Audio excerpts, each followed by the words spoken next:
جہاں تک سورہ محمد صلی اللہ علیہ وسلم کا تعلق ہے، یہ بھی قرآن کی ان صورتوں میں سے ہے کہ جس کے دو نام ہے. اس کا نام سورہ قتال بھی ہے. زمانہ نزول جو ہے یہ غزوہ بدر سے متصلاً قبل نازل ہوئی ہے، یعنی سورہ بقرہ ہی کا ضمیمہ اس کو سمجھنا چاہیے.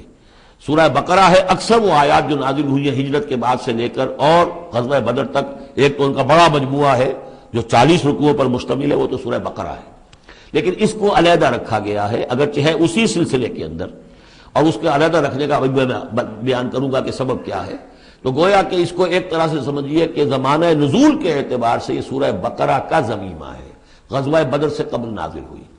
اور اس کا پس منظر کیا ہے کہ جب یہ حضور نے صلی اللہ علیہ وسلم اپنا اقدام کا عمل شروع کیا ہے، یعنی ایک تو 12 برس تک مکے میں تو حکم یہ تھا کہ ہاتھ بندے رکھو، ہاتھ رکے رکھو، نو ریٹیلیشن، ریونج کا کیا سوال، انتقام تو بہت دور کی بات ہے.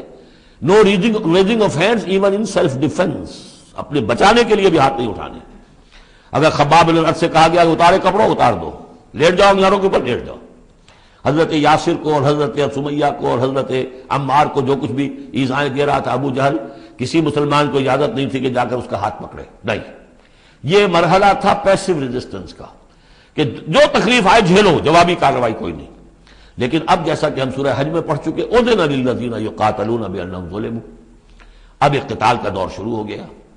لیکن یہ کہ جو منافقین تھے یا جن کے دلوں میں روگ تھا، جو اب اس جان جوکھوں میں ڈالنے کے لیے تیار نہیں تھے، وہ کچھ کہہ رہے تھے کہ آخر لڑائی بھڑائی کا کیا فائدہ ہے، یہ تو کوئی صلح سے کام کرنا چاہیے. یا کوئی یہ بھی کہتا ہوگا کہ گڑ دے کر مارا جا سکتا ہو تو زہر کائے کو دینا ہے. ہم اپنی دعوت و تبلیغ کے کام کو بس جاری رکھیں.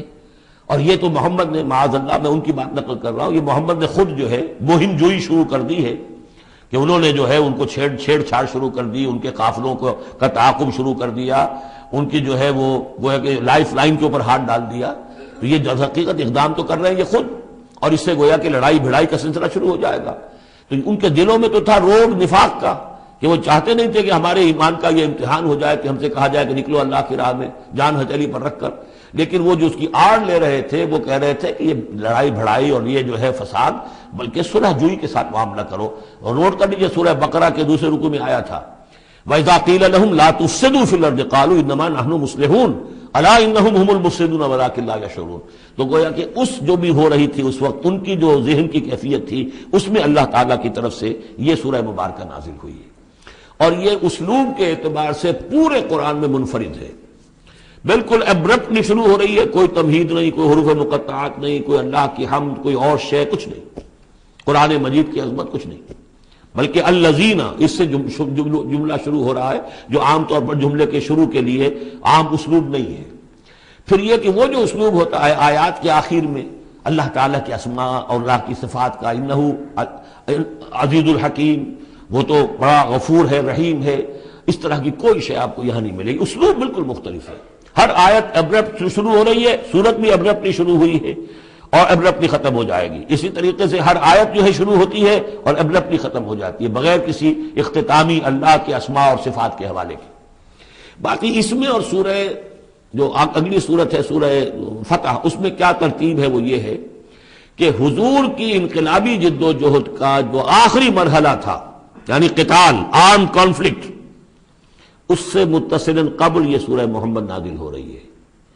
اور اس کا جو اختتام ہو رہا تھا اور اللہ تعالیٰ کی طرف سے جو فتح آئی ہے اس کی تمہید ہے سورہ حدیبیہ، انا فتحنا لک فتحا مبینا.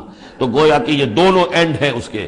جو آخری مرحلہ تھا انقلاب محمدی صلی اللہ علیہ وسلم کی جد و جہد کا، اس میں جو عام کانفلکٹ شروع ہو رہا ہے غزوہ بدر سے، اس سے قبل یہ صورت نازل ہوئی.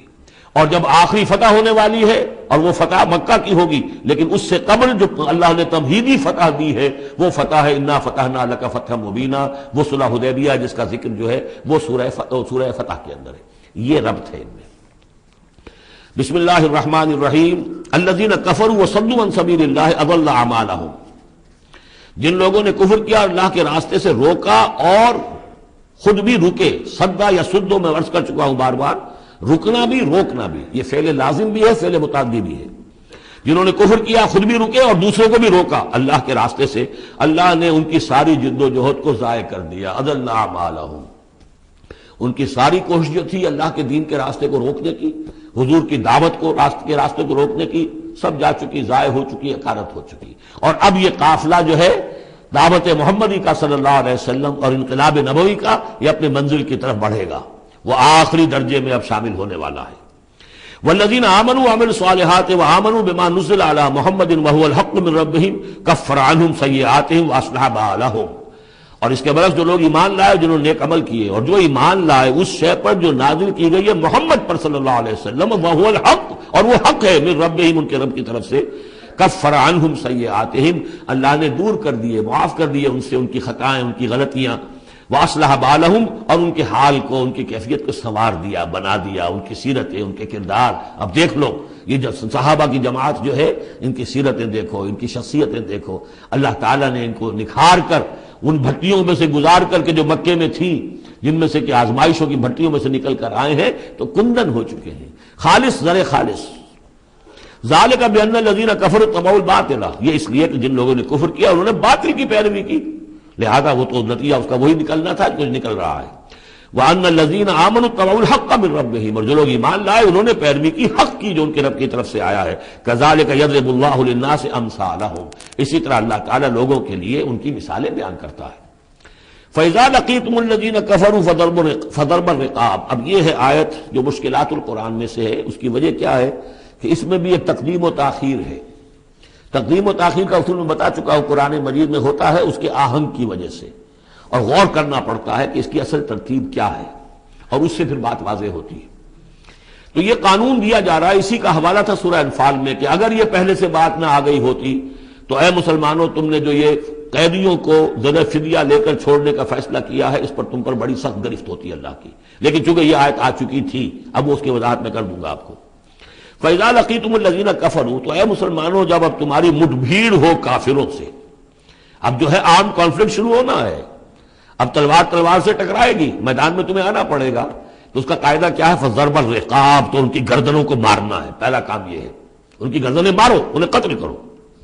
حَتَّى إِذَا أَسْخَنْتُمُوهُمْ، یہاں تک کہ جب تم ان کو اچھی طریقے سے کچل دو، ان کی طاقت ختم ہو جائے، فَشُدُّ الْوَثَاقِ، پھر تم ان کو قیدی بنا سکتے ہو، پھر باندھو ان کو مضبوطی کے ساتھ۔ فَإِمَّا مَنًّا بَعْدُ وَإِمَّا فِدَاءً حَتَّى تَضَعَ الْحَرْبُ أَوْزَارَهَا، اور پھر چاہے تو انہیں اس کے بعد جو ہے تم چھوڑ سکتے ہو احسان رکھ کر، بغیر فدیہ لیے، اور وَإِمَّا فِدَاءً، یا فدیہ لے کر، حَتَّى تَضَعَ الْحَرْبُ أَوْزَارَهَا، یہاں تک کہ جنگ جو ہے وہ اپنے ہتھیار رکھ دے، ڈال دے۔ اس میں ہے اصل میں تقدیم و تاخیر، یہ پہلے ہے حتیٰ اذا اسخنتموہم فشدوا الوثاق حتیٰ تضع الحرب اوزارها فاما منا بعد واما فداء، یعنی یہ کہ جب تمہارا مقابلہ کافروں سے ہو تو پہلے مرحلہ یہ کہ ان کی گردنیں مارو، پھر جب ان کی قوت کچلی جائے پھر تم انہیں قیدی بنا سکتے ہو، جب تک کہ جنگ اپنے ہتھیار بالکل رکھ دے۔ اب اس کو سمجھ لیجئے کہ ایک ہوتی ہے بیٹلز، ایک ہوتی ہے وار۔ بدر جنگ تھی لیکن بیٹل کی نوعیت کی تھی، وار تو 6 سال تک چلنی ہے۔ Battle of Badr, battle of Uhud, battle of Ahzab, battle of Bani Al Mustaliq, battle بنا معلوم کتنی بیٹلز ہیں۔ یہ 6 سال تک مسلسل جنگ ہے، جس میں کہ تھوڑا سا وقفہ آیا صلح حدیبیہ کی وجہ سے، ورنہ تو جا رہا ہے۔ وار واز کنٹینیوئنگ، وار ابھی ختم نہیں ہوئی ہے، ایک بیٹل ختم ہوئی ہے، ایک مہم ختم ہوئی ہے، ایک لڑائی ختم ہوئی ہے، جنگ تو جاری ہے۔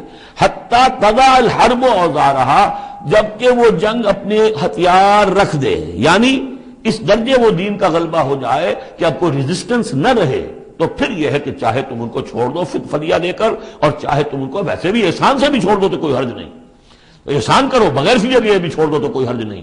لیکن جب تک کہ ابھی مقابلہ چل رہا ہے، اس وقت تک فدیہ لے کر چھوڑ دینے کے معنی کیا ہوئے کہ آپ نے کفر کو تقویت پہنچائی۔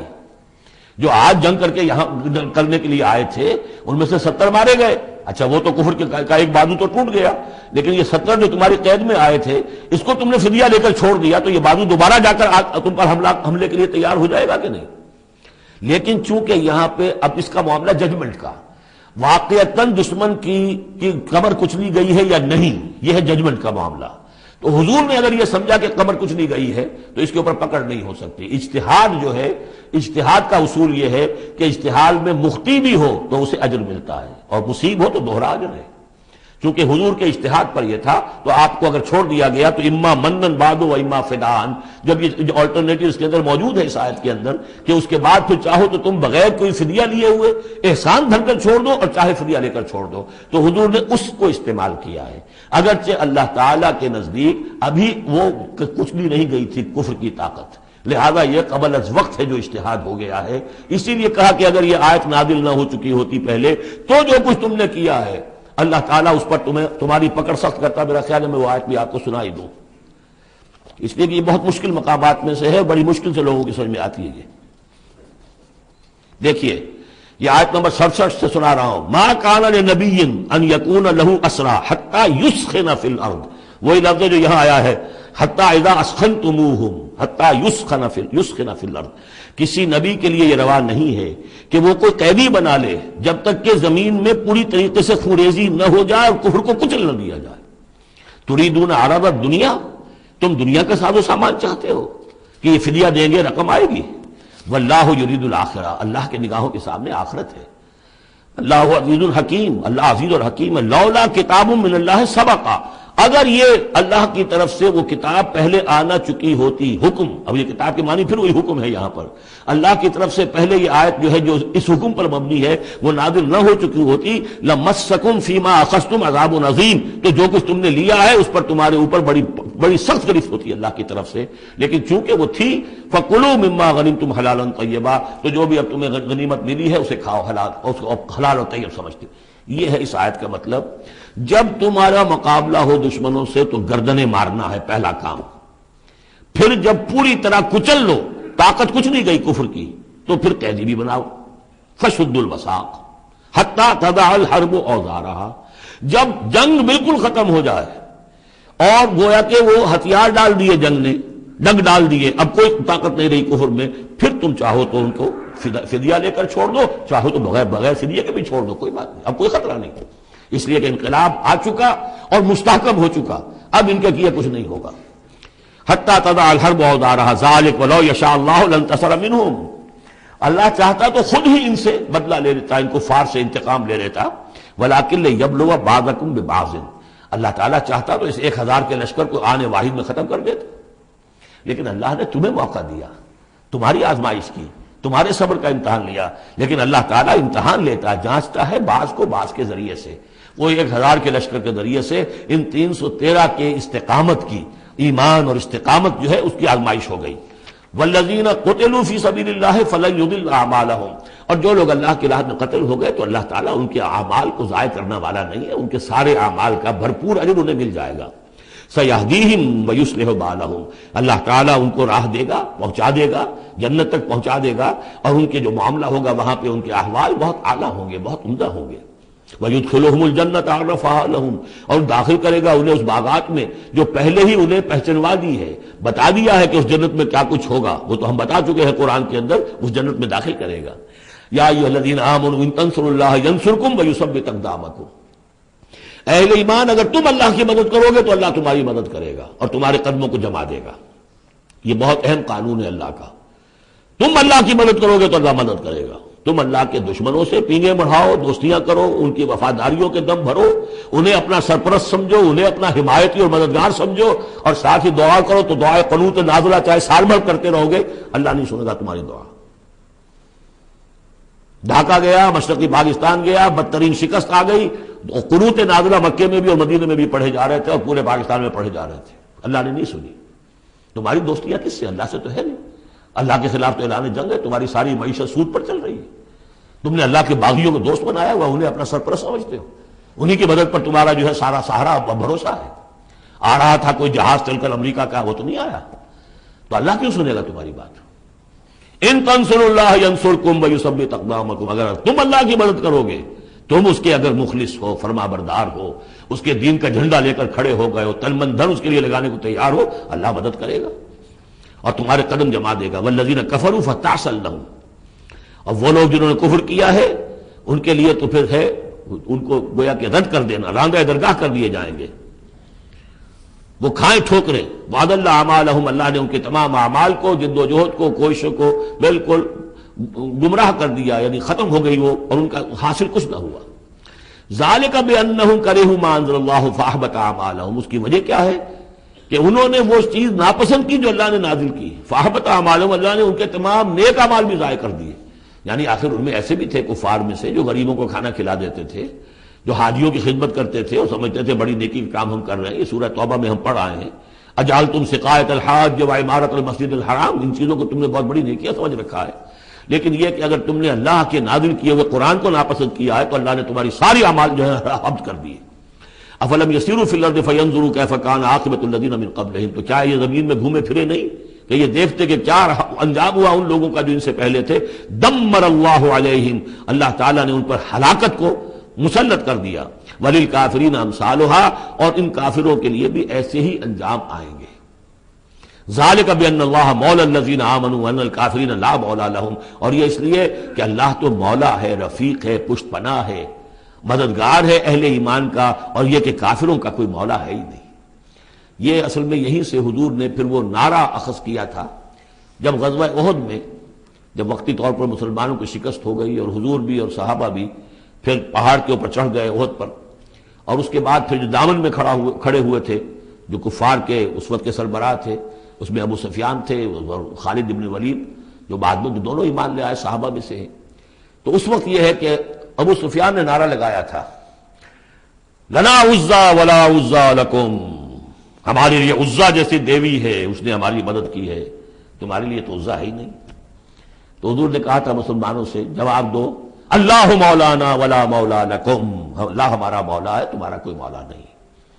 اس نے کہا تھا اعلی حبل، لیکن یہ کہ اس کے جواب میں کہا گیا اللہ اکبر، اللہ سب سے اعلیٰ بھی ہے، بڑا بھی ہے. تو یہ جو نعرہ ہے کہ اللہ مولانا ولا مولا لکم ذالک بان اللہ مولا الذین آمنوا وان الکافرین لا مولا لہم،